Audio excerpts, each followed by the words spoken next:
आम आदमी पूछ रहा है, अगर देश इतना अमीर हो रहा है तो मेरी जेब खाली क्यों है? आपको अपनी अर्थव्यवस्था से मतलब होता है कि मेरी जो अपनी निजी अर्थव्यवस्था है, मेरी तिजोरी से मतलब। ज्योति के हमारे खर्चे साथ साथ बढ़ते जाते हैं, तो इनकम बढ़ती भी है ना, तो वो महसूस नहीं होती है, क्योंकि या कोहली जी, हम ये समझें कि जितनी इनकम बढ़ती है उससे ज्यादा हमारे शायद खर्चे बढ़ जाते हैं। बिल्कुल, पर सेविंग कैसे की जाती है और पैसे को कैसे बढ़ाया जाता है, वो जानकारी कम होने से हम देखते हैं कि हमें जो जीडीपी की जो विकास की दर है उसका पूरा लाभ नहीं मिल पाता है, जिसमें बच्चों का कसूर ना देखा जाए। वही एजुकेशन गांव में पैदा हुए बच्चे को मिले जो एजुकेशन एक शहर में अपर मिडिल क्लास के बच्चे को मिलती है। कॉन्टेस्ट होते हैं, बच्चे को स्टेज पे बोलना सिखाया जाता है, उसको एआई की ट्रेनिंग दी जाती है। वो बेचारा गांव का बच्चा, वो अभी क ख ग ही 8 साल तक सीखता रहता है।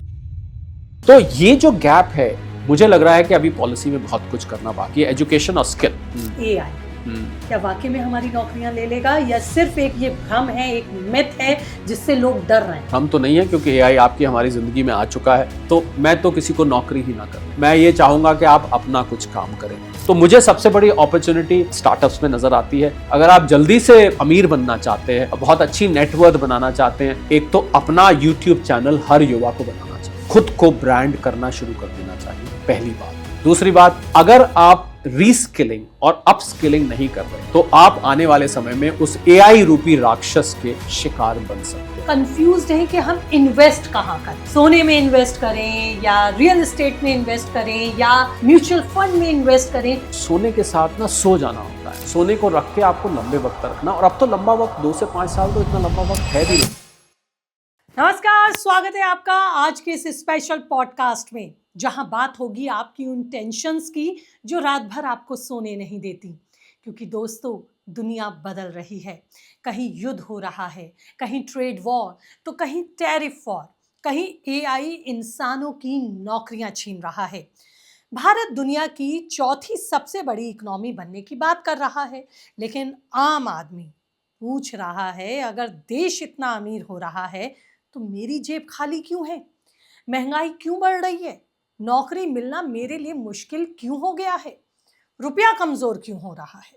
शेयर बाजार रिकॉर्ड बना रहा है, लेकिन क्या अभी निवेश करना सुरक्षित है? डॉलर तो ऊपर जा रहा है, लेकिन धंधा क्यों नहीं आ रहा है? क्या अगले 10 साल भारत के लिए, और 10 साल क्यों बल्कि अगले 5 साल ही, क्या हमारे लिए बड़े मौके होंगे या हमारे लिए होंगे बड़े आर्थिक संकट? आज इन्हीं सभी सवालों का सीधा और बेबाक आसान भाषा में जवाब लूंगी देश के जाने माने इकोनॉमिस्ट, टैक्स गुरु, स्टार्टअप मेंटर और फाइनेंशियल एक्सपर्ट डॉक्टर शरद कोहली जी से। Thank you sir, thank you so much for coming. लेकिन जैसे कि मैंने कहा कि हमारा यंगस्टर, हमारा युवा और हमारी मिडिल क्लास यही सोच रही है कि अगर वाकई में देश हमारा इतना रईस हो रहा है और हम चौथी इकोनॉमी बनने का दावा कर रहे हैं, लेकिन उसकी जेब खाली क्यों है? बहुत अच्छा आपने सवाल पूछा है, और इसके लिए हम थोड़ा सा बेसिक्स में चले जाते हैं, क्योंकि ये सच है, आज भी आईएमएफ का एस्टिमेट आया कि भारत सबसे तेज बढ़ती हुई अर्थव्यवस्था है। उन्होंने 6.4 की बात करी, तो लोग सोचते हैं अगर 7%, 7.5%, 8% के आसपास हम बढ़ रहे हैं तो आम आदमी कहता है भाई मैं तो वैसे का वैसे हूँ। अल्टीमेटली आपको अपनी अर्थव्यवस्था से मतलब होता है कि मेरी जो अपनी निजी अर्थव्यवस्था है, मेरी तिजोरी से मतलब। हाँ, मतलब अब मेरी अर्थव्यवस्था, मेरी वेल्थ, मेरी इनकम, मेरा लिविंग स्टैंडर्ड वगैरह। तो इसमें समझने वाली बात यह है ज्योति के जब जीडीपी बढ़ती है तो भारत जैसा जब विस्तृत देश होता है 140-45 करोड़ का, हालांकि गिनती अगले साल सामने आएगी, पर अभी मान के चलते हैं 40-45, तो इतना ज़्यादा इसमें विविधता है, इसमें इतना ज़्यादा अलग अलग प्रकार के लोग हैं, अलग अलग समाज के वर्ग के लोग हैं, इनकम पॉइंट ऑफ व्यू से अलग अलग लोग हैं, अमीरी और गरीबी का बहुत बड़ा एक गैप है, एक खाई है। तो इसमें जीडीपी बढ़ने का देखिए समझने वाली बात है कि जीडीपी बढ़ने का सारे वर्गों को एक जैसा बेनिफिट नहीं मिलता है। इस बात को हमें नोट करना होगा, इस बात को समझना भी होगा, क्योंकि कुछ लोग होते हैं जो जीडीपी बढ़ने का जीडीपी की रफ्तार से भी ज़्यादा फायदा उठा जाते हैं। कुछ लोग होते हैं जो जीडीपी जिस रफ्तार से बढ़ रही होती है उनकी अपनी अर्थव्यवस्था भी उतनी ही बढ़ जाती है। कुछ लोग होते हैं जिनकी अर्थव्यवस्था, अपनी अर्थव्यवस्था जीडीपी की रफ्तार से कम बढ़ती है। कुछ लोग होते हैं जिनकी बहुत कम बढ़ती है, और ज्योति ऐसे भी लोग होते हैं जिनको जीडीपी बढ़ने का बिल्कुल भी लाभ नहीं मिलता है। तो ये असमानता विकास के लाभ की, यानी कि आपकी ग्रोथ का जो बेनिफिट हो रहा है, that doesn't reach evenly across the society. तो पहले तो ये समझना होगा। तो जो लोग इस बात को कह रहे हैं, जो आपने बात कही कि भाई मिडिल क्लास है, युवा है, तो इसमें भी बहुत अलग, ऐसे भी मिडिल क्लास के लोग हैं जिन्होंने पिछले कुछ सालों में बहुत तरक्की करी है, और ऐसे भी हैं जो वहीं के वहीं खड़े हैं, और ऐसे भी आपको कुछ मिलेंगे जो थोड़ा सा नीचे आ गए हैं, कुछ पायदान नीचे आ गए हैं, उनको अब खर्चे बढ़ गए हैं, आमदनी उतनी है, भारे आमदनी घटी नहीं है, पर आमदनी उतनी की उतनी है, तो खर्चे बढ़ जाते हैं, तो आपको लगता है कि आप एक्चुअली नेगेटिवली ग्रो कर रहे हैं। तो ये मुझे लगता है एक क्लासिकल इमर्जिंग इकोनॉमी का कैरेक्टरिस्टिक है कि आपको, और ऐसे लोग भी हैं ज्योति, मैं बहुत सारे लोगों से मिलता हूं, मैं जो नीचे का मैंने बताया उनसे भी मिलता हूं, और ऐसे भी लोगों से मिलता हूं जो बल्ले बल्ले हो गए हैं, हाँ, जिनको एक्चुअल में जीडीपी का फायदा मिला, जैसे लोकल भाषा में कहते हैं वारे न्यारे हो गए हैं। उनके तो पूछे मत, वो लोग, उनकी इनकम दुगनी तिगनी, बहुत अमीर हो गए हैं, और कहते हैं ना अमीर और अमीर होता जाता है। तो वाकई में वहां ये तो बहुत ही मैं कहूंगा कि अनइवन बेनिफिट लोगों को मिला है। पर हाँ, एक बात मैं जरूर करूंगा, कुछ ना कुछ बेनिफिट तो हर किसी को मिलता है। क्यों? अब इसके ये मैं क्यों कह रहा हूं, क्योंकि जीडीपी क्या होती है? जीडीपी आपको और हमें मिला के, जो हम और आप काम करते हैं, गुड्स एंड सर्विसेज प्रोड्यूस करते हैं, उन सबको जोड़ के ही बनती है। अगर आप जीडीपी का फॉर्मूला देखेंगे, मेथड कैसे, तो वो सबकी गुड्स एंड सर्विसेज प्रोड्यूस करके ही बनती है। तो कुछ ना कुछ फायदा तो हुआ है, पर होता क्या है ज्योति, कि हमारे खर्चे साथ साथ बढ़ते जाते हैं। तो इनकम बढ़ती भी है ना, तो वो महसूस नहीं होती है, क्योंकि या कोहली जी, हम ये समझें कि जितनी इनकम बढ़ती है उससे ज्यादा हमारे शायद खर्चे बढ़ जाते हैं। बिल्कुल, मैं आपने मेरे मुंह की बात छीन ली, मैं यही कहने लगा था। होता क्या है कि देखिए, ये एक ह्यूमन साइकोलॉजी है। जैसे आपकी सैलरी 5,000 रुपये बढ़ी किसी साल, तो अब आपके दिमाग में आएगा अब तो भाई सैलरी बढ़ गई है, अब तो हम ये भी अफोर्ड कर सकते हैं, अब तो हम ये ब्रांड भी ले सकते हैं, अब तो हम ये सामान फालतू भी ले सकते हैं। तो इस सोच के चक्कर में आप 5,000 से ज्यादा खर्च कर बैठते हैं। देखिए, ये समझने वाली बात है। तो होता क्या है, आपकी एक्चुअली इनकम बढ़ी, सैलरी बढ़ी, पर आपके खर्चे 5,000 से ज्यादा बढ़ गए। तो हुआ क्या कि सैलरी बढ़ने के बाद आप अपने आप को और ज्यादा गरीब महसूस करने लगते हैं, और ज्यादा स्क्वीज्ड फील करने लगते हैं कि यार ये तो पूरा नहीं पड़ रहा है, फिर लोन वोन लेते हैं, ये करते हैं। तो ये आई थिंक इसके पीछे कुछ साइकोलॉजी भी है। और एक और बात मैं कहना चाहूँगा यहाँ पर ज्योति, आपकी इजाज़त से, कि क्योंकि मैं फाइनेंस और इकोनॉमिक्स जगत से आता हूँ, और मैंने पर्सनल फाइनेंस पे किताब भी लिखी है, मनी मेड इजी, अमेजॉन पे बेस्ट सेलर है इस समय। उसमें मैंने ये बात कही कि इंडिया में जो फाइनेंशियल लिटरेसी है, वित्तीय साक्षरता, वो मात्र 20-25% है। यानी कि 100 लोगों में से 20-25% लोग ही वित्तीय रूप से साक्षर हैं। अब आप पूछेंगे फाइनेंशियल लिटरेसी में क्या क्या आता है, इंश्योरेंस क्या होता है, बैंकिंग क्या होती है, स्टॉक मार्केट्स क्या होती हैं, सेविंग्स किसको कहते हैं, निवेश किसको कहते हैं, निवेश के संसाधन क्या क्या हैं, ये बजटिंग क्या होती है, इन सब चीज़ों की जानकारी का अभाव है। या मैं आम भाषा में कहूँ तो उन्हें अपने पैसे को कहाँ कब इन्वेस्ट करना है इसकी समझ नहीं है। बिल्कुल, कहा जाता है कि पैसे को कमाना आसान है, पर उसको संभालना जरूर मुश्किल है। मुझे लगता है लोगों को पैसा संभालने की जो बेसिक प्रिंसिपल्स हैं, वो ज़्यादातर लोगों के पास नहीं है। देखिए, अपनी हाउस होल्ड मैथमेटिक्स तो सभी संभाल लेते हैं। आपको पता है, अगर मैं महीने का 50,000 कमाता हूँ, तो मेरा इतना किराया जाना है, इतना बच्चों की फीस जानी है, या मेरी EMI जानी है, इतना गाड़ी या बाइक के पेट्रोल में जाना है, इतने मेरे किचन के खर्चे, ये तो सबको पता है। ये ना हो तो आप तो फिर अपना घर ही नहीं चला सकते हैं। और खासकर गृहिणियों को ये पुरुषों से भी ज्यादा पता है। हाँ, जो हाउस मेकर्स चलाती हैं, वो बहुत किफायत से चलती हैं। पर फिर भी जो एक एक्सपर्टीज फाइनेंशियल प्लानिंग होती है, यहां तक तो हो जाता है, खर्चों को आप संभाल लेते हैं, पर सेविंग कैसे की जाती है और पैसे को कैसे बढ़ाया जाता है, क्योंकि सेविंग के बाद आता है इन्वेस्टमेंट। वो जानकारी कम होने से हम देखते हैं कि हमें जो जीडीपी की जो विकास की दर है, उसका पूरा लाभ नहीं मिल पाता है। मैं यहाँ पर कोई सरकार को डिफेंड नहीं कर रहा। हो सकता है सरकारें जो इतने साल आज़ादी के 77-78 साल बाद रही, उनमें कमियां रही, उनकी पॉलिसी मेकिंग में कमियां रही, किसी सरकार ने कुछ ज़्यादा किया, किसी ने कम किया। पर हमें व्यक्तिगत रूप से भी, अगर मुझे लगता है कि अगर हम फाइनेंशियली लिटरेट 100 के 100 लोग होते, तो शायद आज इस देश की आर्थिक हालत कुछ और होती। बहुत इंपॉर्टेंट बात आपने यहाँ कोहली जी कही कि अगर हमें अपने लिए ही ये नॉलेज और ये ज्ञान होगा कि मुझे अपने इस लिमिटेड पैसे को कैसे संभालना है या कैसे बढ़ाना है, अगर ये समझ हम में होगी तो शायद हम सरकार को कोसना उस लेवल पर बंद कर देंगे जो शायद अभी कर रहे हैं। लेकिन एक वर्ग ऐसा भी है जो जीडीपी को सिर्फ आंकड़ा मानता है, सच्चाई नहीं मानता। और जैसे कि आपने भी कहा कि ये जो जीडीपी है, हमें ये समझने की कोशिश करनी होगी या समझना होगा कि इसका फायदा सभी को नहीं मिलता, बराबर नहीं मिलता। तो वो कौन से लोग हैं? क्योंकि आरोप सरकार पर ही लगता है कि वो अपनी जीडीपी, अपने विकास, अपने डेवलपमेंट का फायदा सिर्फ एक विशेष धनी वर्ग को देती है। क्या ये आरोप सही है? देखिए, सरकार फोकस करती है नहीं करती, ये तो राजनीति की बात है कि सरकार, वो कहते हैं हम दो हमारे दो, आपने सुना होगा अंबानी अडानी, ये वो नैरेटिव एक चलता रहता है। हम राजनीति अमीर अमीर होते जा रहे हैं, ये सबसे ज्यादा बात होती है। देखिए, अमीर आरोप क्यों लगते हैं? अमीर तो फाइनेंस के प्रिंसिपल से होते हैं। कहा जाता है माया को माया मिले कर कर लंबे हाथ। आपको जब अमीर बनना है, मैं अब एक जनरल बात कर रहा हूं, अब इसमें सरकार की बात एक तरफ करता हूं, कि आपकी जब तक आपके पास कुछ पैसा इकट्ठा नहीं होगा, वही पैसा आपको अमीर बनाएगा। अब वो पैसा इकट्ठा ही नहीं हो पाता। अच्छा, अगर इकट्ठा होता है तो सही जगह निवेश नहीं हो पाता। तो आप दो इसके एक्सेप्शन है, या तो लॉटरी निकला या कौन बनेगा करोड़पति जीत गए, या आपको विरासत में बहुत बड़ा धन मिल गया। इसके अलावा ज्योति कोई भी शॉर्टकट नहीं है अमीर बनने का। जितने लोग अमीर बने हैं उन्होंने कुछ पैसा कमाया, फिर उसमें से कुछ बचाया, उस बचाए हुए को निवेश में किया। किसी ने ज़मीन ली, किसी ने कोई फ्लैट लिया, किसी ने कोई मकान लिया, किसी ने किसी स्टॉक शेयर्स में इन्वेस्ट किया, किसी ने म्यूचुअल फंड में किया। वही बढ़ते बढ़ते बढ़ते बढ़ते बढ़ते, या किसी ने कोई स्टार्टअप शुरू किया। आजकल तो नया ये शॉर्टकट मेथड निकला है अमीर बनने का। और एकदम से वाला तो स्टार्टअप या लॉटरी वाला है।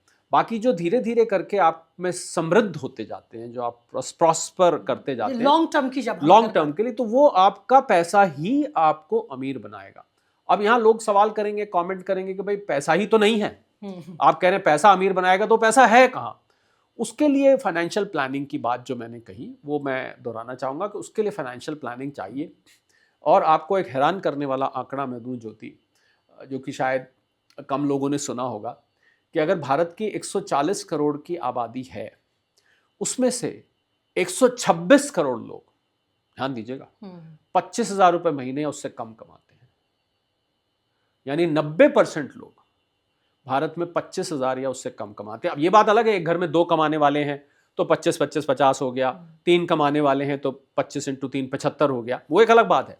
पर मैं अगर इसको 90% लोगों का लूँ आंकड़ा, तो 25,000 से, इसका मतलब सिर्फ 10% लोग 25,000 से ऊपर कमाते हैं। और इसमें वो लोग भी हैं जो 26 कमाते हैं, 27 कमाते हैं। ये ध्यान रखिएगा, जो 30,000 कमाते हैं ये उनसे बहुत दूर नहीं है 25 वालों से। तो बहुत कम लोग, अगर मैं इसको एक अलग तरीके से बोलूं ज्योति, कि बहुत कम लोग भारत की ग्रोथ को ड्राइव कर रहे हैं, बाकी लोग सरवाइव कर रहे हैं। बिल्कुल, कुछ लोग देश को ड्राइव कर रहे हैं और ज्यादातर लोग सरवाइव कर रहे हैं। सरवाइव से मेरा मतलब है, आपको लोगों को सुबह निकलते टाइम ये चिंता होती है, भाई दाल रोटी का, बच्चों की फीस का इंतजाम हो जाए, कहीं नौकरी मेरी चली ना जाए, मैं क्या करूंगा, मैं क्या करूंगी। तो उसको हम सरवाइव करना कहते हैं। यानी कि हम कह सकते हैं उनके लिए कि हैंड टू माउथ ही कहेंगे जब हम सरवाइव करने को कहेंगे। मतलब उनको हर वक्त ये रहता है कि किसी तरह ये मेरी रोजाना की ही फिक्र रहती है। हाँ, फिक्र रोजाना नहीं तो मंथली फिक्र रहती है। रोजाना तो खैर मजदूरों को फिक्र रहती है, जो लोग डेली मजदूरी करते हैं। पर हाँ, अगर मंथली बेसिस पर रहे तो ये कॉन्स्टेंटली दिमाग में रहता है कि यार इस महीने चलो सैलरी आ गई, कमाई हो गई, अब काम चल जाएगा, फिर अगले महीने की सोचेंगे। तो ये सरवाइव वाली जो ये इस बात को बताता है कि हमने तरक्की तो की है, पर तरक्की अभी पूरी तरह से 140 करोड़ लोगों तक वो तरक्की नहीं पहुंची। आपके सारे सवाल का निष्कर्ष ये निकलता है, और इस बात को मैं स्वीकार करता हूं। और जो इस बात को स्वीकार नहीं करता, उसको फिर क्या करना चाहिए? उसको किसी भी शहर से, आप अभी आज नोएडा में बैठे हैं, दिल्ली NCR में बैठे हैं, यहाँ से आप 25-50 किलोमीटर दूर चले जाइए गाँव में। मैं बहुत जाता हूँ, और मैं वहाँ की, मैं वैसे ही क्रॉस करता हूँ, वहाँ पर न बैठता भी नहीं, सिर्फ देखने के लिए, क्योंकि एक इकोनॉमिस्ट होने के नाते फाइनेंस का, तो मैं देखना चाहता हूँ लोग कैसे रहते हैं, कैसे रहते हैं वो लोग, उनकी दिनचर्या कैसी होती है। तो मुझे मौका मिलता है वहाँ जाने का, और मैं मौका निकाल भी लेता हूँ। मैं देखता हूँ लोग चारपाई पर बैठे हैं, वो जो बुजुर्ग हैं वो हुक्का वगैरह लेके बैठे हैं, या गाय भैंस 1-2 बंधी हुई हैं, बच्चे आधे पौने कपड़ों में बाहर खेल रहे हैं। वो ठीक है, स्वच्छंद हैं, निश्चिंत हैं, वो एक अलग बात है। पर अगर हम इकोनॉमिक पॉइंट ऑफ व्यू से देखें तो उनके पास वो सुविधाएं नहीं हैं। स्मार्टफोन है लोगों के पास आज, इनफैक्ट वो स्मार्टफोन एक चिंता का कारण बन गया। पहले वो लोग कट ऑफ रहते थे तो अपनी दुनिया में खुश रहते थे। अब आप जब इंस्टाग्राम खोलते हैं, फेसबुक खोलते हैं, तो आप उस दुनिया को भी देख लेते हैं। आप तो मुकेश अंबानी के घर की शादी भी देख लेते हैं उस पर, आप तो विराट कोहली आज क्या कर रहे हैं ये भी देख लेते हैं।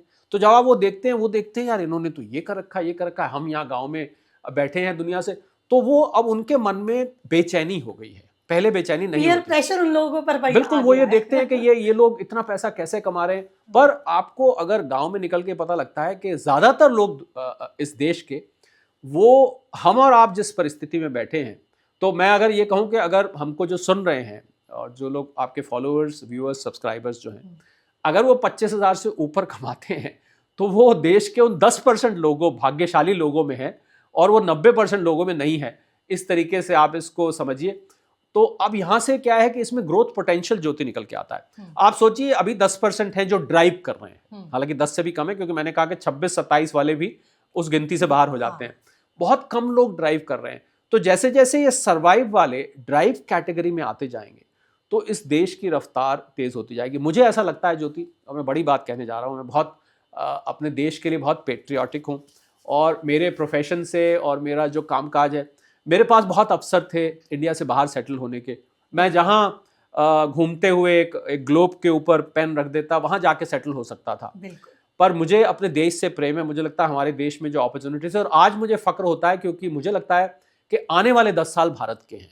भले ही आज हम इन सब समस्याओं को डिस्कस कर रहे हैं, बेरोजगारी भी है, गरीबी भी है, अमीरी गरीबी की ये जो खाई है ये भी बहुत बड़ी है, बढ़ती जा रही है, बड़ी हुई है, चिंता करने वाली है।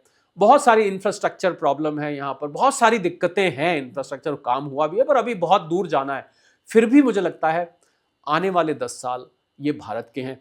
ये जो देश जिससे हर युवा सपने देखता है कि मैं अमेरिका चला जाऊं, मैं यूरोप में जाके बस जाऊं, मैं ऑस्ट्रेलिया में जाके बस जाऊं, मैं कनाडा चला जाऊं, ये जो ड्रीम युवा का होता था कि भारत में कुछ नहीं रखा है, वहां जाके चले जाओ, ये ड्रीम मुझे लगता है बहुत जल्द चकनाचूर होने वाला है। क्योंकि ये जो अपने आप को देश विकसित कहते हैं, डेवलप्ड कहते हैं, इनके दिन मुझे लगता है पूरे हो चुके हैं। इनका घड़ा भर चुका है। अब ये डिक्लाइन की तरफ है और भारत जो है वो इंक्लाइन की तरफ है। समस्याएं हैं, मैं उससे इनकार नहीं कर रहा हूं, पर मैं बहुत ऑप्टिमिस्टिक हूं, आशावादी हूं इस बात को लेके। और मुझे लगता है आने वाले 10 साल, आज हम 2026 जुलाई में बैठे हैं, 2036 तक मुझे लगता है हमारे देश की जो तरक्की होगी, दिक्कतें आती रहेंगी। ये आप मत समझिएगा कि 10 साल में कोई हम हर साल एक कोई रॉकेट के, ऐसा कुछ नहीं है। पर हमारी जो प्रोग्रेस रहेगी उसको दुनिया देखेगी। और इसमें कोई राजनीति नहीं है, ये मैं भारत की अर्थव्यवस्था, और इसमें कोई एस्ट्रोलॉजी भी नहीं है, ये भारत की अर्थव्यवस्था और भारत की अर्थव्यवस्था में जो पोटेंशियल है उसको देख के आपको बता रहा हूँ। कोहली जी, आपने बहुत बारीक बात यहाँ पे बोली और मैं ये कहूँगी शायद बड़ी इमोशनल बात भी आपने बोली कि आप अपॉर्चुनिटीज देख रहे हैं जी, आप स्टेमिना देख रहे हैं बढ़ती हुई अर्थव्यवस्था का। लेकिन आगे मैं व्यूअर्स के लिए आपसे इस सवाल का जवाब इस तरीके से भी लूंगी कि ये जो अपॉर्चुनिटीज ये कहाँ है, ये कहाँ है, और इससे हमारा युवा या वो लोग जो ये टैलेंट रखते हैं कि ये इस बढ़ते हुए भारत का फायदा ले सकें, तो वो कैसे ले, क्योंकि आप ये बताने में भी एक्सपर्ट हैं, मेंटर हैं आप इस चीज के। तो मैं ये पूछूंगी, अभी जो चिंता की मेन बात है वो महंगाई को लेकर भी हो रही है, हाहाकार पेट्रोल को लेकर भी मच रहा है, हाहाकार ईरान अमेरिका युद्ध को लेकर भी मच रहा है, हाहाकार स्ट्रेट ऑफ हॉर्मोन्स को लेकर भी मच रहा है। क्या स्थिति है, क्या मानूं, दो देशों की लड़ाई या ये रीजनल कॉन्फ्लिक्ट्स अब एक इकोनॉमिक क्राइसिस बनता जा रहा है, और ये हमारे लिए चिंता की बात है। क्या हमें इस पर डिस्कस करने की ज़रूरत है? बिल्कुल, इसका असर तो हम देख ही चुके हैं। एलपीजी की वो लाइनें, 7.5-8 रुपये पेट्रोल डीजल का बढ़ जाना, और भी ज़रूरी सामान में महंगाई दिखाई देना, हमारी होलसेल प्राइस इंडेक्स का ज़्यादा आना, 9 के आसपास आना, कंज्यूमर प्राइस इंडेक्स का लगभग 4 के आसपास पहुंच जाना, और ज़मीनी महंगाई इससे भी ज़्यादा होना, आपके किचन का बिल बढ़ जाना, आपके ग्रोसरीज का बिल बढ़ जाना, कंज्यूमेबल्स का बिल बढ़ जाना, जो भी चीज़ ट्रांसपोर्ट की जाती है डीजल की वजह से उन सब का रेट बढ़ जाना। बिल्कुल देखिए, लड़ाई हो रही है हमसे 2,500-3 हज़ार किलोमीटर दूर, और उसका खामियाजा हमको यहाँ पर भुगतना पड़ रहा है। तो ये इसलिए है ज्योति क्योंकि हम we are an import driven economy. हम एक आयात आधारित अर्थव्यवस्था हैं, डिपेंडेंट। हमारा इंपोर्ट ज़्यादा हम करते हैं, हम एक्सपोर्ट कम करते हैं, और बहुत सारी चीज़ें में मुझे लगता है कि प्रधानमंत्री जी ने जब कोविड के दौरान आत्मनिर्भर की बात की थी तो उनके दिमाग में यही रहा होगा, क्योंकि आत्मनिर्भर होना मतलब आप दूसरे देश पर डिपेंडेंट नहीं है। अब क्रूड रुक गया, यहाँ पर हाहाकार मचने लगा था, हमने तो पेट्रोल पंप्स पे लाइनें भी देखने को मिली थी, वो चाहे अफवाह की वजह से थी या सचमुच में शॉर्टेज थी, जो भी थी।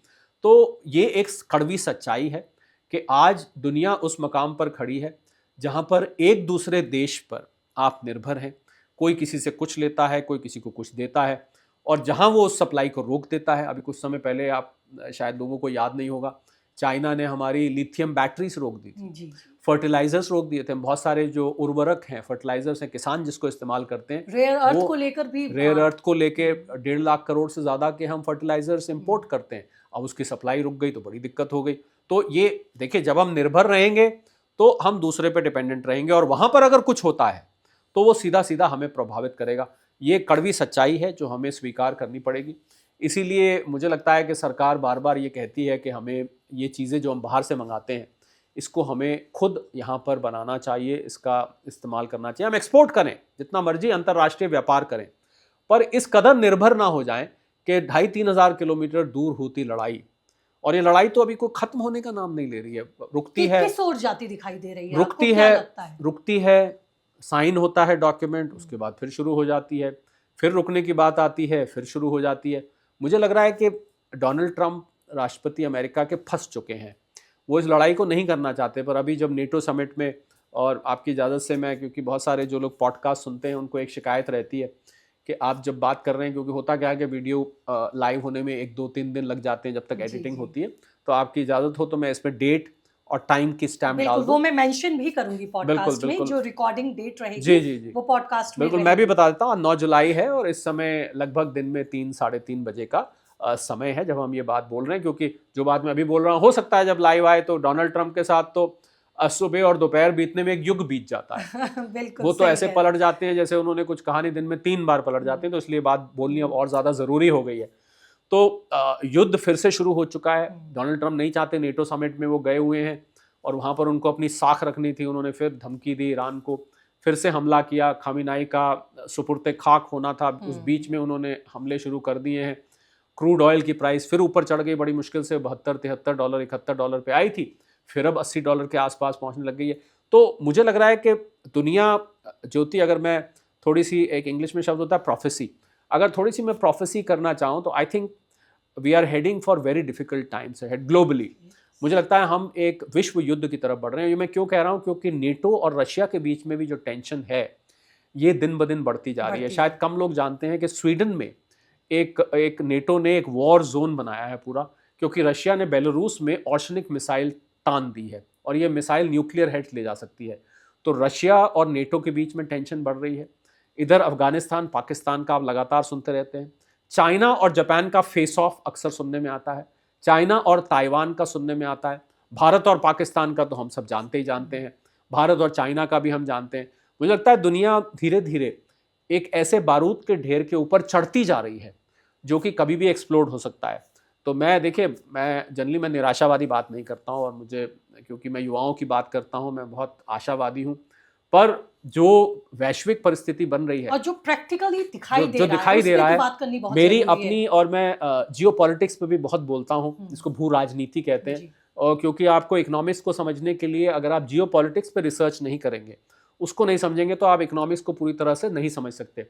तो मेरी जियो पॉलिटिकल रिसर्च ये कहती है कि आज हम 2026 में हैं, मुझे लगता है कि अगले आने वाले 5 साल में मुझे एक विश्व युद्ध होते हुए दिख रहा है, जिसको हम वर्ल्ड वॉर 3 कहेंगे। हालांकि वो कुछ हद तक तो शुरू हो चुका है, पर फुल फ्लेज्ड वर्ल्ड वॉर 3 मुझे यहाँ से होता हुआ दिखाई दे रहा है। अगर वो होता है तो वो सभी दुनिया के देशों के लिए घातक हो।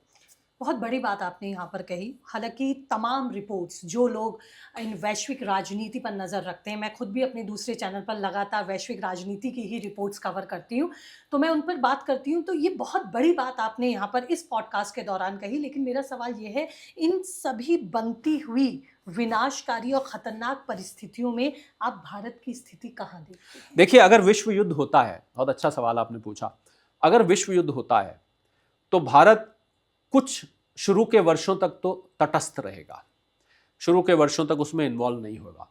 पर मुझे ऐसा लगता है क्योंकि जब विश्व युद्ध, अगर आप वर्ल्ड वॉर 1 और वर्ल्ड वॉर 2 की हिस्ट्री पढ़ें और जैसे जैसे उसमें देश शुमार हुए, उसमें इंक्लूड होते गए, पर अल्टीमेटली भारत को भी उसमें इंक्लूड अपने आप को करना पड़ेगा क्योंकि पाकिस्तान और चाइना जैसे नॉट वेरी फ्रेंडली नेबर्स हमारे हैं।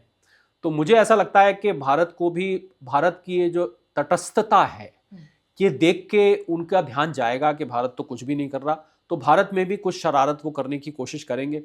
उस वक्त मुझे लगता है कि ये भारत को इन्वॉल्व होना पड़ेगा। तो विश्व युद्ध का मतलब तो ये होता है आपको कोई ना कोई साइड लेनी पड़ती है, कोई इससे ये उससे लड़ रहा है, वो उससे लड़ रहा है, वो उसकी साइड है। तो लेकिन आपको मैं बीच में ये भी कहना चाहूंगी कोहली जी, अभी जो भारत रिएक्ट करता है वो एकदम बैलेंसिंग पॉलिसी के तहत करता है। को तटस्थ कहते हैं। हाँ, मतलब एक तरह से हमारे इजराइल से भी बड़े अच्छे संबंध हैं, हम ईरान के साथ भी बिगाड़ना नहीं चाह रहे, हम अमेरिका के साथ भी बहुत बैलेंसिंग नीति के तहत बिहेव करते हैं, हम चाइना को भी छेड़ते नहीं है लेकिन चाइना हमें लगातार छेड़ता है, हम रूस के साथ तटस्थ होके चलते हैं। तो मैं यहाँ ये समझना चाहती हूँ कि ये भारत की बैलेंसिंग नीति कब तक बनी रहेगी? देखिए, जब तक कोशिश रहेगी, जब तक हो सकती है ऐसी ही बनाई जाए। पर जैसा मैंने आपको कहा कि अगर मैंने 2026 और 2031 के बीच में विश्व युद्ध देख रहा हूँ, तो जो शुरू का विश्व युद्ध का फेज होगा उसमें तो भारत अपनी तटस्थता दिखाएगा, भारत एक नॉन अलाइंड अप्रोच रखेगा, पर अल्टीमेटली फिर भारत को शायद अपने आप को इंक्लूड करना पड़े। और जब ऐसा होगा तो इसकी 2 स्टेजेस हम लेते हैं, पहले जब विश्व युद्ध होगा तो फिर भारत की अर्थव्यवस्था पर उसका असर होगा।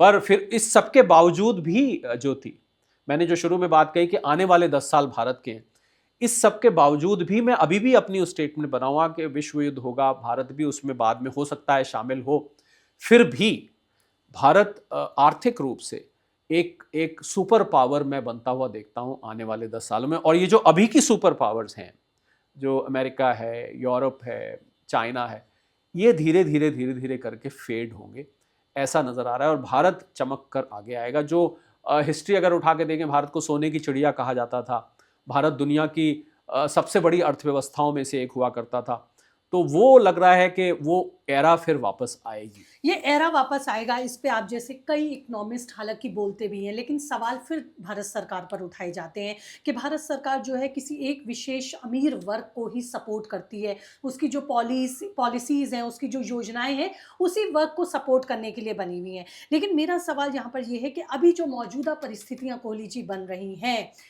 इसमें भारत के लिए आप किस तरह का चैलेंज, और खासकर हमारे युवाओं के लिए, जो युवा पीढ़ी है जो अपने रोजगार की तलाश कर रही है, वो क्या करे?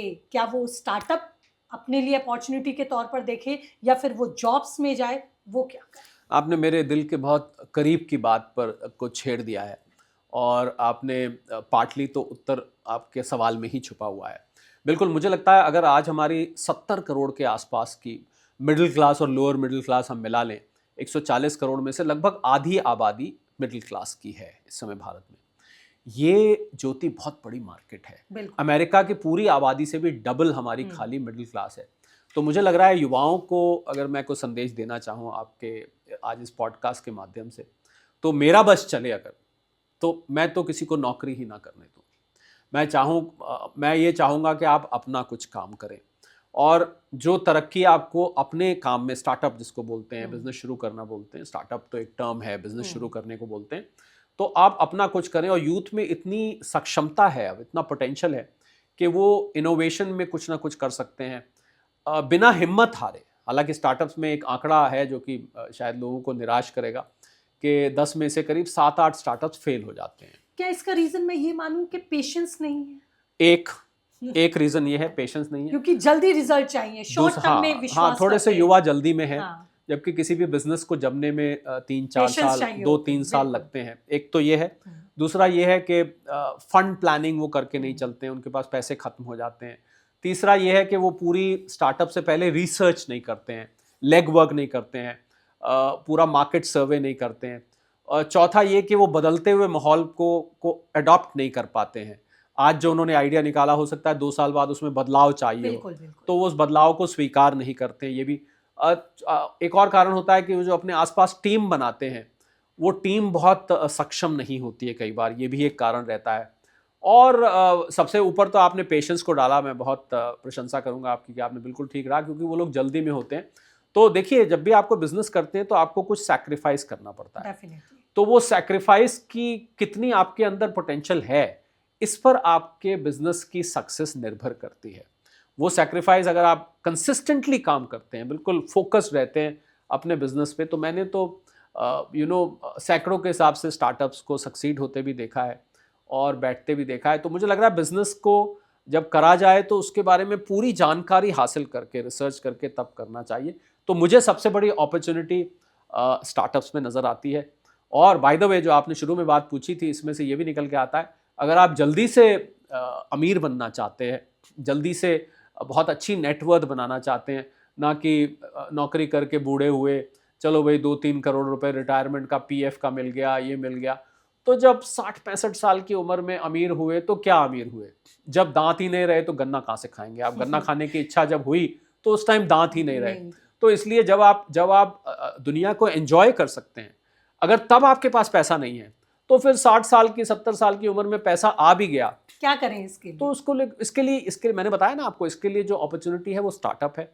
और स्टार्टअप, अगर आप बहुत अपॉर्चुनिटीज़ हैं यहाँ स्टार्टअप्स में, आप, और इतनी है कि मैं आपको बता नहीं सकता हूँ। मतलब मैं शायद बाकी की पॉडकास्ट फिर उसी में चली जाएगी, तो मैं उस, बिल्कुल हम विषयांतर हो जाएंगे एक अलग मार्ग पे, शायद उसके लिए फिर कभी हम मिल सकते हैं कि खाली इसी पर चर्चा कर सकते हैं कि क्या रास्ते हैं। पर स्टार्टअप सबसे बड़ी अपॉर्चुनिटी है, इतनी बड़ी कि स्टार्टअप के लिए देखिए आपको क्या, आपको कस्टमर्स चाहिए, आपको क्लाइंट्स चाहिए।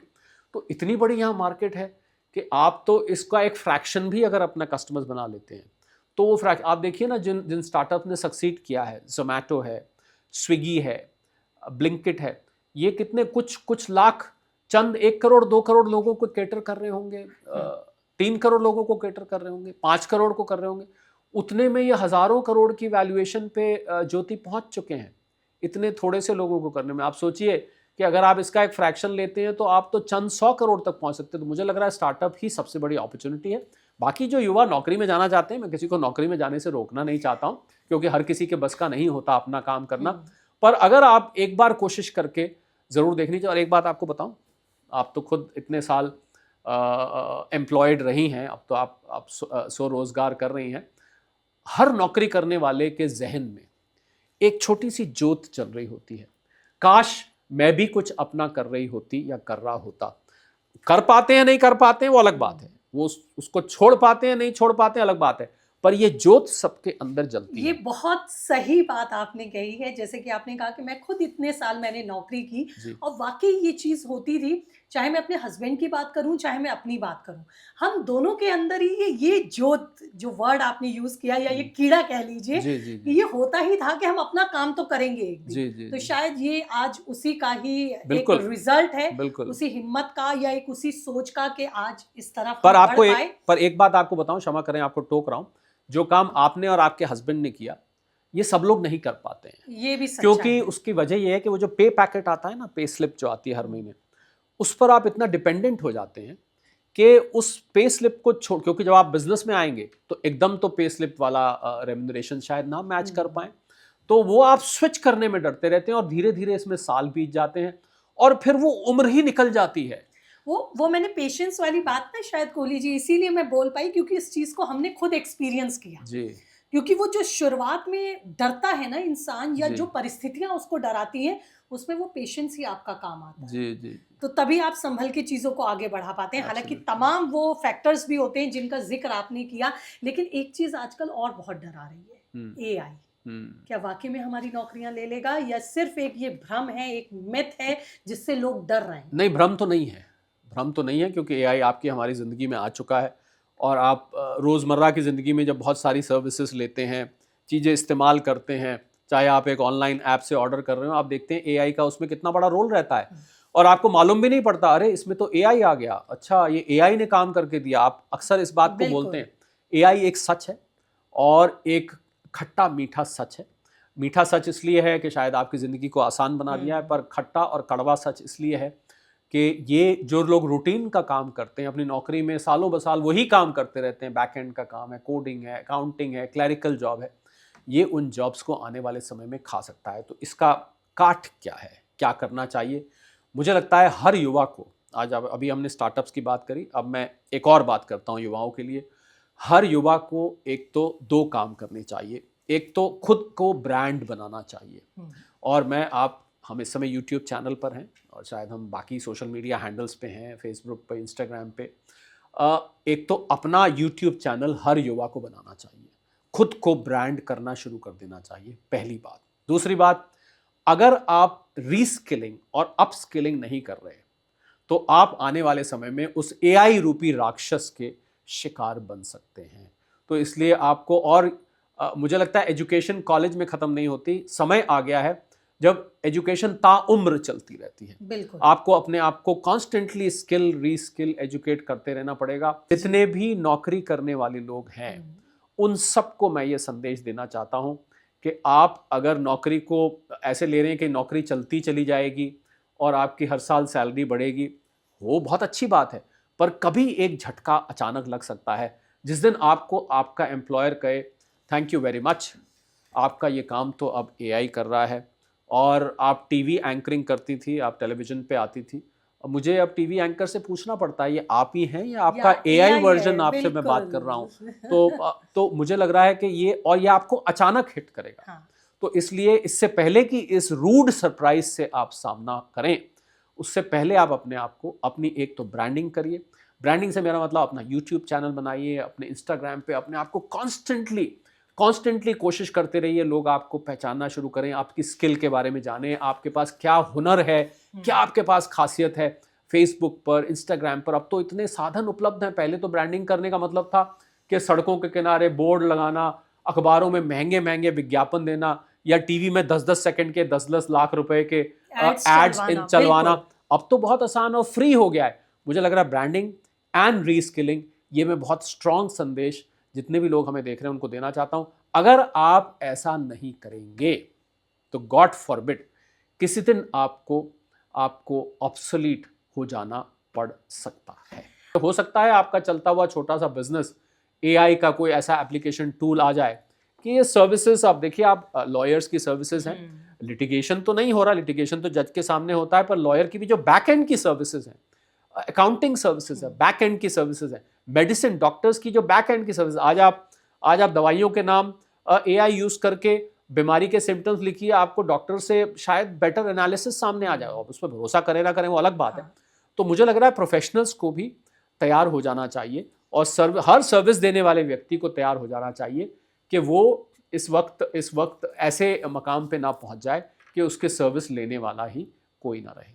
कोहली जी, अभी हमने बात की एआई के डर की, लेकिन इसी के साथ एक और भय, एक और डर मार्केट में दिखाई दे रहा है। लोग कंफ्यूज्ड हैं कि हम इन्वेस्ट कहाँ करें, सोने में इन्वेस्ट करें या रियल एस्टेट में इन्वेस्ट करें या म्यूचुअल फंड में इन्वेस्ट करें। इन्वेस्टमेंट के लिए आप इस वक्त सबसे बढ़िया माहौल किस क्षेत्र में मान रहे हैं, या ये मैं कहूँ कि कौन सा क्षेत्र आप इस वक्त सेफ मान रहे हैं? देखिए, बजाय क्षेत्र के, क्योंकि बाजार में भूचाल है, मैं कहूंगा कि इस वक्त क्या स्ट्रैटेजी होनी चाहिए। इस आपके सवाल को मैं थोड़ा सा और रिफाइन कर दूं कि इस वक्त स्ट्रैटेजी क्या होनी चाहिए। आप ही का सवाल है, सिर्फ मैंने उसको एक अलग प्रारूप दे दिया है। तो मुझे लगता है ऐसे माहौल में जब दुनिया का ज्यादातर हिस्सा रिसेशन में है, यूरोप रिसेशन में है, अमेरिका रिसेशन में है, वो स्वीकार करें ना करें, अपने नंबर्स को कुछ और प्रेजेंट करें, वो अलग बात है, पर पैमाने ये सारे इकोनॉमिक पैरामीटर सारे बताते हैं रिसेशन। बल्कि जर्मनी, यूके और बहुत सारे यूरोप के देश ऑलरेडी नेगेटिव में जीडीपी दिखा रहे हैं। तो जब ये दुनिया में थोड़ा सा डिप्रेसिंग सा माहौल होता है, जैसे आपने शुरुआत की थी, तो ऐसे में जो स्ट्रैटेजी होनी चाहिए इन्वेस्टमेंट की जो थी, वो है मल्टी एसेट एलोकेशन। और उसको मैं अगर इंग्लिश में बोलूँ दूसरे तरीके से, never put all eggs in the same basket. ऐसे में आपको अपने पैसे को फैला कर रखना चाहिए। और मैं 5-6 एसेट क्लासेस का नाम ले लेता हूँ, उसमें आप बराबर बराबर फैला सकते हैं। इसमें स्टॉक मार्केट्स हो गई, किसी एक्सपर्ट से सलाह लेके, किसी से रिसर्च करा के, अपनी रिसर्च करके कुछ उसमें रखिए। कुछ पैसा आप म्यूचुअल फंड्स में रख सकते हैं, वो भी आप किसी एक्सपर्ट से सलाह ले रखिए। कुछ पैसा आप गोल्ड सिल्वर में रख सकते हैं, कुछ पैसा आप रियल एस्टेट में रख सकते हैं, और कुछ पैसा आप फिक्स्ड रिटर्न इन्वेस्टमेंट में रख सकते हैं, जैसे पोस्ट ऑफिस की स्कीम्स हैं, बैंक के फिक्स्ड डिपॉजिट्स हैं, जहाँ पर कम रिटर्न आता है। तो करीब 5-6 हिस्से पैसे के आपको बना देने चाहिए और इन सब में रखना चाहिए। ये स्ट्रैटेजी इसलिए मैंने बताई ज्योति, क्योंकि अगर कोई एसेट क्लास हिल भी जाती है, डगमगा जाती है, तो कम से कम आपकी जो इन्वेस्टमेंट की बिल्डिंग है वो एक आध पिलर के गिरने से भी उसमें फ़र्क नहीं पड़ेगा, वो खड़ी रहेगी। अगर आपने सारा पैसा एक ही जगह लगा दिया और किसी वजह से वो पिलर गिर गया तो फिर आप कहीं के नहीं रहेंगे। कोहली जी, गोल्ड को लेकर भी जो लोग इन्वेस्ट करें, क्योंकि गोल्ड भी आपने इन्वेस्टमेंट के एक फील्ड बताई कि आपको यहाँ कर लेना चाहिए, तो गोल्ड को लेकर भी लोग कंफ्यूज हैं। अभी खरीदें, रुक कर खरीदें, जल्दी खरीद लें, क्योंकि जिस तरह का डाउनफॉल अभी हमने देखा, एक तरह से जब गोल्ड मजबूत हुआ उसने भी रिकॉर्ड बनाया, अब गोल्ड के रेट जिस तरह से धड़ाम हुए वो भी अपने आप में रिकॉर्ड है। तो क्या करें इन्वेस्टर्स या वो हाउसवाइफ्स जो ज्वेलरी खरीदना पसंद करती हैं, थोड़ा सा रुक जाएं? आपकी कैलकुलेशन क्या कहती है? क्या गोल्ड अभी और ड्रॉप होगा या अब बढ़ना स्टार्ट हो जाएगा, क्योंकि लड़ाई फिर स्टेट ऑफ हॉर्मोन्स में स्टार्ट हो गई?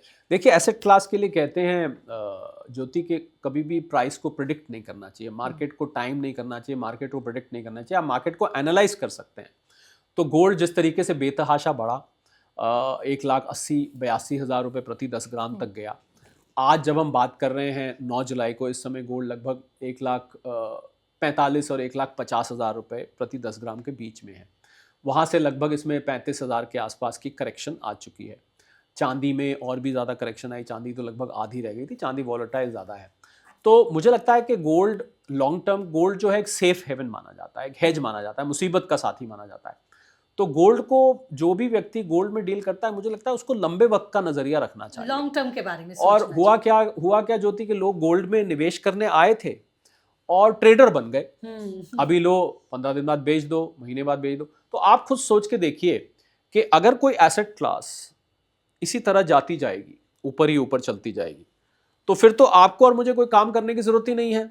आज 100 रुपये लगाऊं, कल 150 ले लूं, परसों 150 लगाऊं, फिर 200 ले लूं, फिर 200 लगाऊं, फिर 300 ले लूं। फिर तो हम काम काज छोड़ के यही काम करें ना, गोल्ड में लगाते जाएं, बेचते जाएं, प्रॉफिट बुक करते जाएं, लेते जाएं। ऐसा होता नहीं है। कोई भी एसेट क्लास लगातार अनलिमिटेड टाइम तक ऐसे नहीं जाती है।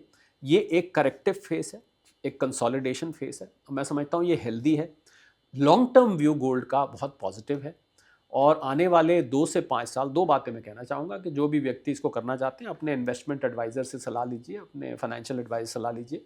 मैं आपके लिए मात्र एक एनालिसिस दे रहा हूँ, मैं कोई निवेश करने के लिए आपको उकसा नहीं रहा हूँ। इस बात को मैं डिस्क्लेमर देना चाहता हूँ। तो मैं होता तो क्या करता कि मैं 2 से 5 साल का नज़रिया रखता। और दूसरी बात, आपने कहा कि ये जो उतार चढ़ाव क्या होगा, आगे गिर जाएगा, अभी वेट करें कि अभी करें, तो इसकी काट क्या है? क्योंकि आप तो पता नहीं लगा सकते भाई कितना ऊंचा जाएगा, कितना नीचा जाएगा, तो वहां खरीदे। बॉटम कैसे पहचानेंगे आप? तो इसका तरीका होता है SIP, जिसको वैसे सिस्टमैटिक इन्वेस्टमेंट प्लान कहते हैं।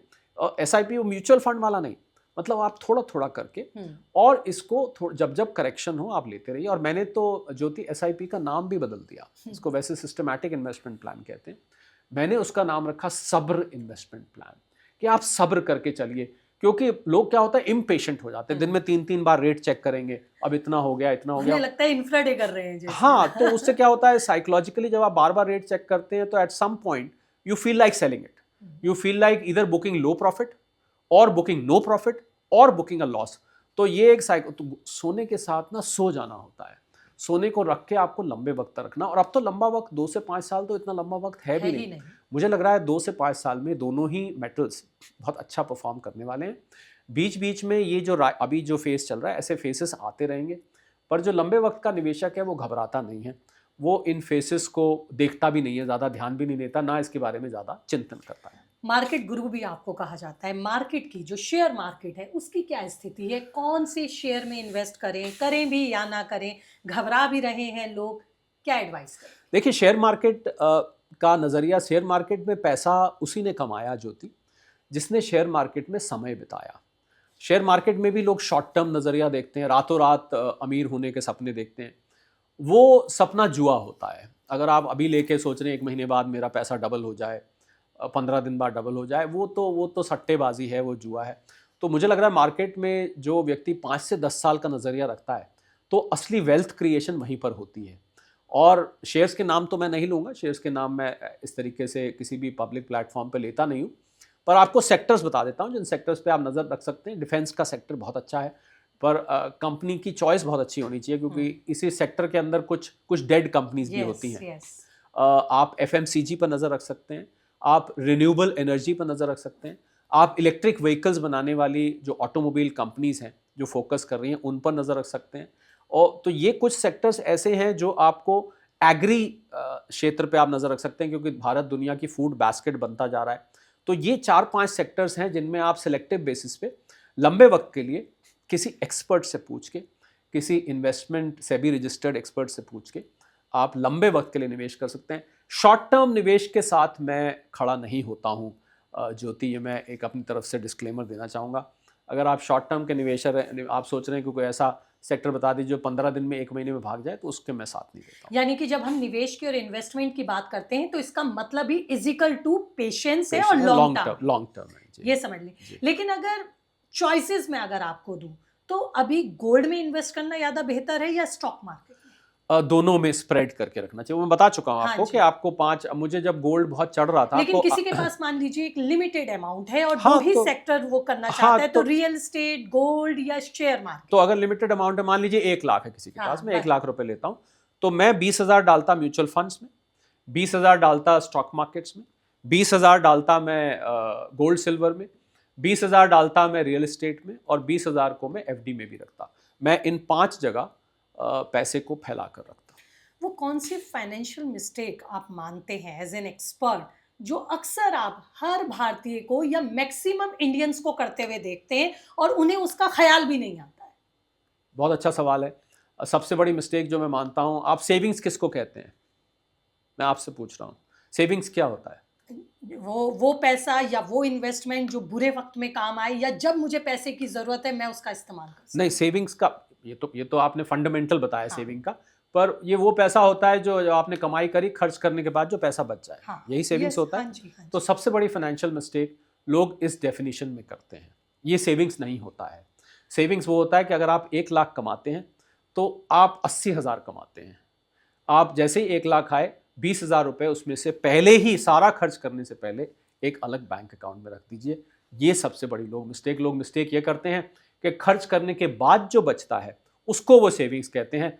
मेरे हिसाब से सेविंग्स वो है जो सबसे पहले आपकी इनकम आते ही, अगर आप 50 कमाते हैं तो 40 में गुजारा करना सीख लीजिए। अगर आप अपने भविष्य को और मीडियम टर्म में भी सुखी रहना चाहते हैं, वो जो पैसे इकट्ठे होते जाएंगे वो आपके इमरजेंसी में भी काम आएंगे, वो आपको कोई बड़ी परचेज करने में भी काम आएंगे, और वही पैसा आपको निवेश में भी काम आएगा, जिससे कि आप आगे अमीर बन सकते हैं। हम इस वक्त जो ग्लोबल इकोनॉमी ट्रेंड देख रहे हैं, आपने कई देशों का नाम भी लिया जिनका जिक्र किया कि सभी की इकोनॉमी इस समय डगमगा रही है। इंडियंस को आप क्या एडवाइस यहाँ करना चाहेंगे? इस वक्त जो सिनेरियो इंडियन इकोनॉमी या वर्ल्ड इकोनॉमी का बन रहा है, वैश्विक स्तर पर बन रहा है, क्या एडवाइस कि वो गलती ना करें जिससे आने वाले समय में वो संकट में फंस जाए? मुझे लगता है एक तो आप जहाँ खड़े हैं, हम लोग नौकरी में या बिजनेस में अपने रूटीन में इतने व्यस्त रहते हैं कि जो मैंने ब्रांडिंग की बात की थी, जो मैंने स्किलिंग की बात की थी, तो सबसे बड़ी गलती मुझे लग रहा है इंडियंस को नहीं करनी चाहिए। वो ये है कि don't sit on your laurels, कि आपने जो आप आज हैं उसमें रिलैक्स करके बिल्कुल ऐसे मत बैठिए कि आपने तो जो पाना था पा लिया, अब आगे तो कुछ है नहीं। मुझे लग रहा है कि learning is a constant process, और अगर इंडियंस अपनी स्किल को आगे डेवलप करते रहेंगे तो आप दुनिया के किसी भी व्यक्ति को पीछे छोड़ पाएंगे। और दूसरा, सेविंग्स करते रहिए। दूसरी गलती ये है कि इंडियन सेविंग्स कम करते हैं। भले ही इस पर लोग कमेंट कर सकते हैं कि भाई कमाई कहाँ है, सेविंग कर रहे हैं, तो मैं तो कहता हूँ अगर आप 25,000 भी कमाते हैं तो उसमें से 5,000 20,000 में गुजारा करना सीख जाइए ना। आप कहेंगे यार 25 में तो होता नहीं, तो 20 में, तो जब आप 25 नहीं कमाते थे, 15 कमाते थे, तब भी तो गुजारा करते थे। आप 10,000 कमाते हैं तो आप 8,000 में सीख जाइए। आप 80% में गुजारा करना सीख जाइए। अगर आप 80% में गुजारा करते हैं, उस 20% को आप इकट्ठा करते जाते हैं, तो आपका निकट भविष्य भी सुधरने लग जाएगा। दूर के भविष्य की तो बात अलग है। आखिरी सवाल लेना चाहूंगी, 25 से 30 साल का युवा, उसे किस तरह की आप एडवाइस देना चाहेंगे कि वो अपने आप को फाइनेंशियली स्ट्रक्चर्ड करे? एक तो जिस दिन से आप कमाना शुरू करें उसी दिन से सेविंग शुरू कर दिए। मुझसे बहुत से लोग पूछते हैं कि भाई सेविंग कब शुरू करनी चाहिए, इन्वेस्टमेंट कब शुरू करनी चाहिए। The day you get your first salary, the day you get your first income, आपको उसी दिन से सेविंग और इन्वेस्टमेंट शुरू कर देनी चाहिए। अगर ये आदत आप 25-30 साल में ही, जब आप करियर शुरू कर रहे हैं, डाल लेंगे, तो ये आदत आपको 10 साल में कुछ का कुछ बना सकती है। मैंने जितने लोगों को ज्योति अमीर बनते देखा है, उनको उनके पैसे ने ही अमीर बनाया है, ज़्यादातर लोगों को। मैंने एक्सेप्शन बताई, लॉटरी निकल आई, कौन बनेगा करोड़पति जीत गए, विरासत में पैसा मिल गया, उनकी बात नहीं करते, वो बहुत थोड़े लोग होते हैं, वो तो उंगलियों पे गिने जा सकते हैं। पर मैंने जितने लोगों को अमीर बनता देखा, उनकी अपनी फाइनेंशियल प्लानिंग, अपनी सेविंग, अपनी इन्वेस्टमेंट से बनते देखा। तो your first salary should also be the first day of your saving. तो सेविंग इन्वेस्टमेंट्स करते रहिए, यही आपको लॉन्ग टर्म में आपके जो फाइनेंशियल गोल्स है, समृद्धि है, आपका लिविंग स्टैंडर्ड सुधारना है। किसी दिन बात करेंगे कि अमीरी किसको कहते हैं, इस पे अब तो टाइम समाप्त हो रहा है कि अमीर क्या होता है, अमीरी की परिभाषा क्या है। एक युवा अमीर जब कहता है अपने आप को, क्या अच्छा बंगला, बड़ा मकान, बड़ी गाड़ी, लग्जरी वॉचेस, अच्छे कपड़े, पार्टीज में जाना, फॉरेन घूमना, मतलब इसकी क्या परिभाषा है? मैंने कुछ चीजें बताई, इस पे सब हाँ कर सकते हैं, पर अमीरी की जो परिभाषा है वो बहुत सब्जेक्टिव है। इसके बारे में कभी फिर मौका मिला तो बिल्कुल डिटेल में आपसे बात करूंगी। लेकिन मैंने देखा आपके हर जवाब में एक दर्द था हमारी जनसंख्या को लेकर। जी, ये रिकॉर्ड तोड़ जनसंख्या है, विस्फोटक जनसंख्या है। तो क्या आप इसे नहीं मानते कि ये हमारी अर्थव्यवस्था पर एक भार है, या फिर आप इसको भी एक अपॉर्चुनिटी के तौर पर देखते हैं? देखिए, जनसंख्या की अगर हम बात करें तो हम जो बच्चे इस दुनिया में आ रहे हैं माता पिता के माध्यम से, हम उनकी बात करते हैं। मैं इसको थोड़ा अलग तरीके से देखता हूं। देखिए, अगर आप किताबें उठा के देखेंगे इकोनॉमिक्स की, और तो जनसंख्या को, भारत की जनसंख्या के ऊपर उंगली उठती रही कि भाई यहाँ पर आबादी बहुत है। पर कैपिटा इनकम की जब बात करते हैं कि भाई वो बहुत कम है, तो इसलिए कम है क्योंकि जनसंख्या ज़्यादा है। अब देखिए, जनसंख्या ज़्यादा है तो हम लोगों को मार तो सकते नहीं है, ठीक है। जो आ गए वो सर आंखों पर, और हर पैदा होने वाला बच्चा मान्य है, हर पैदा होने वाला बच्चा सम्मानीय, हर नागरिक इस देश का सामान्य। तो हम जो चीज़ हो चुकी है ज्योति, या हो रही है, तो आप इस देश में देखिए, मुझे याद है संजय गांधी नसबंदी लेकर आए थे एक ज़माने में, कितना हल्ला मचा था उस वक्त। तो जनसंख्या को, या जनसंख्या नियंत्रण कानून की यहाँ बात की जाती है कि भाई ये लाना चाहिए यहाँ पर। मैं एक अपॉर्चुनिटी देखता हूँ उसमें। आपने पूछा, मुझे लगता है आप इसको बर्डन मानते हैं या अपॉर्चुनिटी? मैं बर्डन नहीं मानता हूँ इसको, क्योंकि इसको बर्डन इसलिए भी नहीं मानता हूँ क्योंकि आप इसका कुछ कर नहीं सकते हैं। आप, हालांकि अब जो आप फर्टिलिटी रेट देखें, जो पीछे आंकड़े आए, हम उस फर्टिलिटी रेट से अब कम बढ़ रहे हैं, यानी कि अब एक तरह से हम नेगेटिव ग्रोथ कुछ सालों में आपको देखने को मिलेगी। तो जितनी बढ़नी थी तेज रफ्तार से, वो लगता है बढ़ चुकी है, बढ़ रही है, पर अब उस रफ्तार से नहीं बढ़ेगी। पर वापस उस पर आता हूं, तो मैं 65% इस देश की आबादी जो थी वो 35 साल से कम उम्र की है। ये जो हमारे देश का युवा होना है, ये बहुत बड़ा एसेट है, मैं आपको बता रहा हूं, क्योंकि मैं उन देशों में गया हूं जो बुजुर्ग हैं। मैं कनाडा गया, मैं जापान गया, मैं यूरोप के, ये देश बूढ़े हो रहे हैं। आपको हैरानी होगी जान के कि इनमें से कुछ देशों में आज वहां उनको काम करने वाले नहीं मिलते हैं, क्योंकि जो मुझे दिखता है वो 60 साल से 65 साल से 70 साल से ऊपर का दिखता है। उनसे आप ये उम्मीद नहीं कर सकते कि वो आप देश के, आपकी ज्यादातर रिस्पॉन्सिबिलिटीज उठा पाएंगे। ये जो भारत का युवा होना है, यही भारत को अपॉर्चुनिटीज प्रोवाइड कर रहा है। ये जो मैंने कहा ना, आने वाले 10 साल भारत के हैं, ये मैंने ज्योति इसीलिए बोले क्योंकि जो युवा पॉपुलेशन यहाँ की है वो बहुत एस्पिरेशनल है। They want something from life, they expect to do a lot in life. तो ये, इसको अब मैं इसको भार नहीं मानता हूँ, ठीक है। अगर मैं हार्डकोर इकोनॉमिस्ट बन जाऊं और मैं खाली इकोनॉमिस्ट बन के सोचूं, तो मुझे लगेगा पर कैपिटा, इतनी आबादी बढ़ा ली आपने, और आपकी पर कैपिटा इनकम गिर गई। आप कहते हैं कि हम दुनिया की 5वीं 6ठी अर्थव्यवस्था हैं, हम तीसरी बनने जाएंगे आगे कुछ सालों में, तो आपकी पर कैपिटा इनकम तो बहुत कम है। प्रति व्यक्ति आय जिसको कहते हैं, वो आबादी की वजह से। तो आप कैसे आबादी को अपॉर्चुनिटी देखते हैं? तो क्या बच्चों को मार दें जो पैदा हुए हैं? क्या माता पिता तैयार होंगे आगे बच्चे ना पैदा करने के लिए? अब उन माता पिता से पूछिए। आप एक पॉलिसी की बात कर सकते हैं, क्यों नहीं आज तक सरकार लाई? आप किसी माता पिता को ये कह सकते हैं कि आप इस बच्चे को मत पैदा करिए? आप नहीं कह सकते। बिल्कुल, आपने इसको अपॉर्चुनिटी माना, लेकिन क्या आपको लगता है हमारी सरकार इस रेशियो के लिए या इस फिगर के लिए कुछ अपॉर्चुनिटी वाले प्लान्स कर रही है जिससे इसको फायदा मिले और इनसे देश को फायदा मिले? देखिए, कमियां तो अभी, गैप्स तो हैं जो सरकार कर रही है, उन पॉलिसीज में अभी बहुत कुछ करना बाकी है। और सबसे बड़ी चीज़ मुझे लगता है जो इस समय कमी है ज्योति, वो मेरे दिल के बहुत करीब है और उसको मैं बताना चाहूँगा, वो है कि एक गांव में बच्चा पैदा होता है किसी गरीब घर में, जब वो 3-4 साल का होता है, अब तो 5-6 का भी हो जाता है, तब उसको स्कूल भेजने के लिए कोई कहता है। और वो गांव का एक स्कूल होता है, उसमें छप्पड़ सा होता है, उसमें बारिश में टपक रहा होता है नीचे। एक टीचर होता है जो उन 50-100 बच्चों को पढ़ाता है, वही मैथ्स, वही इंग्लिश, वही हिंदी, वही टीचर पढ़ाएगा। एक टूटा फूटा सा ब्लैक बोर्ड होता है। एजुकेशन सिस्टम हमारा, कोई छुट्टियां वहां पर, कुछ जितने दिन आप घर बैठ जाइए कोई बात नहीं, स्कूल आ जाइए कोई बात नहीं। ये तो रहा एक स्कूल। एक स्कूल है, आप दिल्ली मुंबई के एक स्कूल में आ जाइए, एयर कंडीशन स्कूल है, मैं स्कूलों का नाम नहीं लेता, हम उसको जब तक वो आपको एडवर्टाइजमेंट के पैसे नहीं दें हम उनको क्यों नाम लें। तो वहाँ एयर कंडीशन है, टीचर्स जो हैं हार्वर्ड ऑक्सफोर्ड के पढ़े हुए भी वो अफोर्ड कर सकते हैं, उनके लिए बस भी आती है, एयर कंडीशन आती है, उनके समय समय पर सेमिनार्स होते हैं, स्टूडेंट एक्सचेंज प्रोग्राम होते हैं, बच्चे यूरोप जा रहे हैं, यूरोप के बच्चे यहाँ आ रहे हैं, उनके लिए बड़ी से बड़ी वर्कशॉप्स की जाती हैं।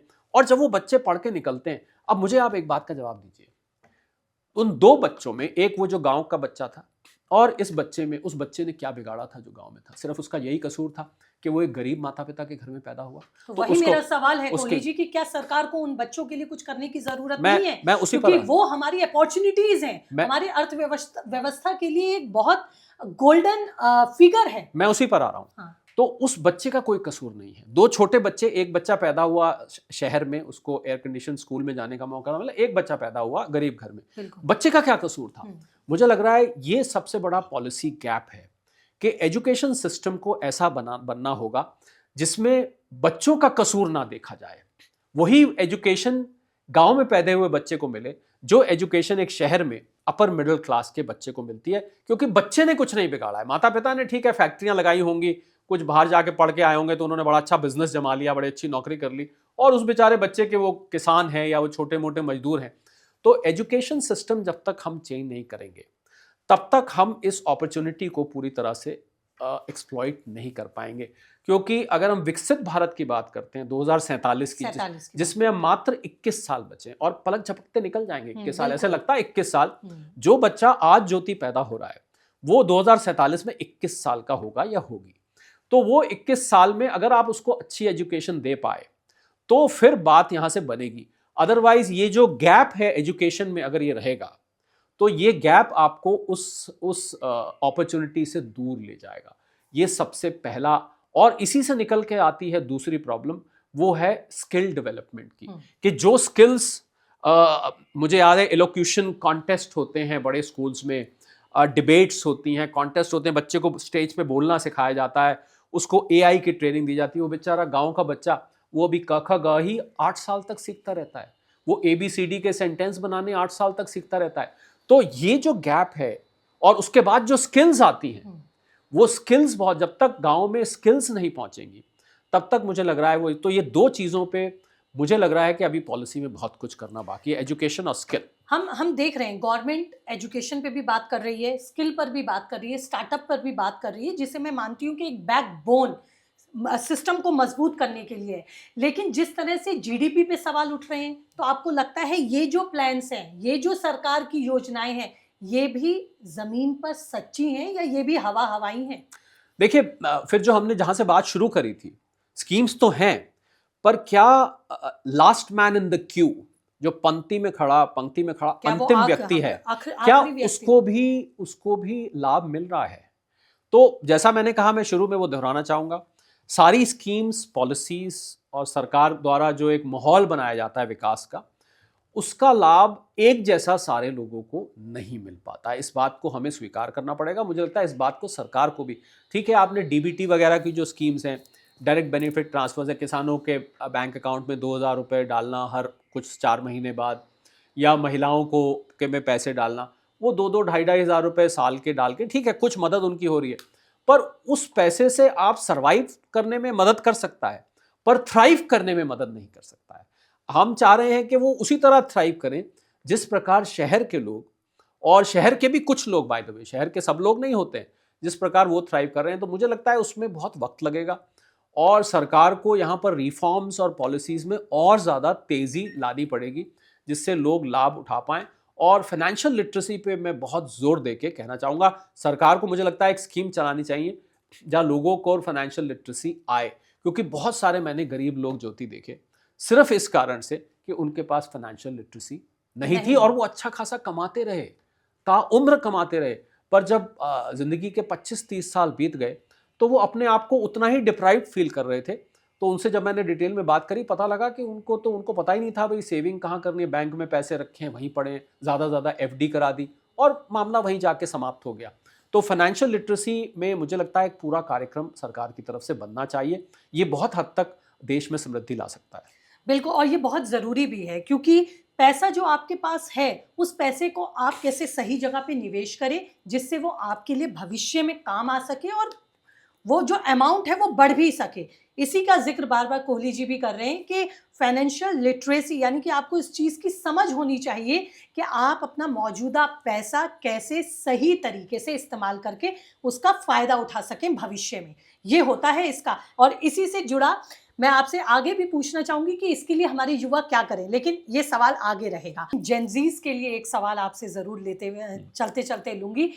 ये मैं देख रही हूँ कि ये जो जेनज़ीज़ है, ये बहुत शॉर्टकट पे तो विश्वास करता है, इसलिए गैम्बलिंग, ये आपका जो अभी आपने एक वर्ड यूज़ किया, लकी ड्रॉ किसी का निकल आए, इस तरह के कॉन्सेप्ट पे बड़ा भरोसा करता है। इसको क्या एडवाइस देना चाहेंगे? इसको तो मैं यही कहना चाहूँगा, there is no shortcut to becoming rich.